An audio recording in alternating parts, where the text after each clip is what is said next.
ഗവർണറുടെ കായികപരമായി ആക്രമിക്കുമെന്ന ഭീഷണിയാണ് കേരളത്തിന്റെ വിദ്യാഭ്യാസ മന്ത്രി നടത്തിയതെന്ന് പ്രജ്ഞാ പ്രവാഹ് ദേശീയ സംയോജക് ജെ നന്ദകുമാർ. വിദ്യാഭ്യാസ മന്ത്രിയുടെ ഫേസ്ബുക്ക് പോസ്റ്റിൽ കോടതി സ്വമേധയാൽ കേസെടുക്കണം, ഇടതുപക്ഷ സർക്കാരിന്റെ ഭരണപരാജയം മറച്ചുവെക്കാനാണ് ഗവർണർക്കെതിരെയുള്ള സമര ആഭാസമെന്നും ജെ നന്ദകുമാർ പറഞ്ഞു. ഗവർണർ ആരിഫ് മുഹമ്മദ് ഖാനെതിരെ SFI സമരം നടത്തുന്ന പശ്ചാത്തലത്തിൽ സർ CPക്കുണ്ടായ അനുഭവം ചൂണ്ടിക്കാട്ടിയുള്ള വിദ്യാഭ്യാസ മന്ത്രി V ശിവൻകുട്ടിയുടെ ഫേസ്ബുക്ക് പോസ്റ്റ് ഗവർണറെ കായികപരമായി ആക്രമിക്കുമെന്ന ഭീഷണിയാണെന്ന് പ്രജ്ഞാപ്രഭ ദേശീയ സംയോജക് ജെ നന്ദകുമാർ പറഞ്ഞു. കൊലപാതക ആസൂത്രണം നടത്താനും ബോധമില്ലാത്ത ആളുകളെ അതിനായി ഉപയോഗിക്കാനും അവർക്കറിയാം. അതുകൊണ്ട് തന്നെ വിദ്യാഭ്യാസ മന്ത്രിയുടെ പ്രതികരണത്തിൽ കോടതി സ്വമേധയാ കേസെടുക്കണമെന്നും ജെ നന്ദകുമാർ ആവശ്യപ്പെട്ടു.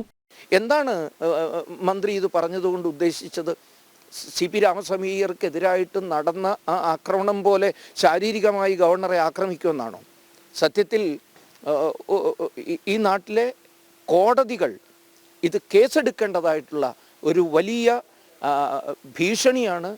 കൊലപാതകം നടത്താനുള്ള ആസൂത്രണം നടത്തിയിരിക്കുകയാണ്. അതിനുവേണ്ടി തയ്യാറുള്ള ബോധമില്ലാത്ത ഒരു വിഭാഗം ഗുണ്ടകളെ കൊലപാതക ശ്രമം നടത്താൻ, ശാരീരിക ആക്രമണം നടത്താനുള്ള ഭീഷണി മുഴക്കിയിരിക്കുകയാണ്.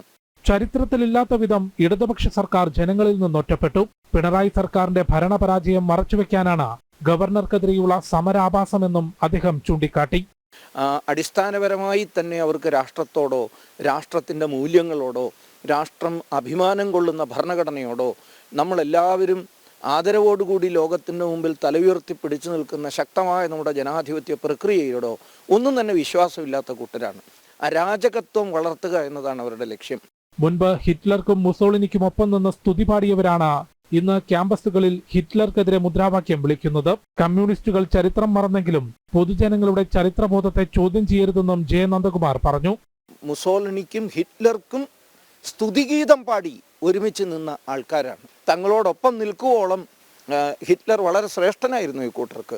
ജർമ്മനിയോടൊപ്പം കൂടി നിന്ന് യുദ്ധം ചെയ്ത ആൾക്കാരാണ്. ഇന്ന് പുതിയ തരം മുദ്രാവാക്യങ്ങൾ ഉയർത്തി ജനങ്ങളുടെ ചരിത്രബോധത്തെ തന്നെ വെല്ലുവിളിക്കുന്നു എന്നതാണ് ഇവരുടെ ഒരു രീതി. കമ്മ്യൂണിസ്റ്റ് പാർട്ടി എന്നും തുടരുന്ന ഒരു രീതി. ജനം, ഡൽഹി.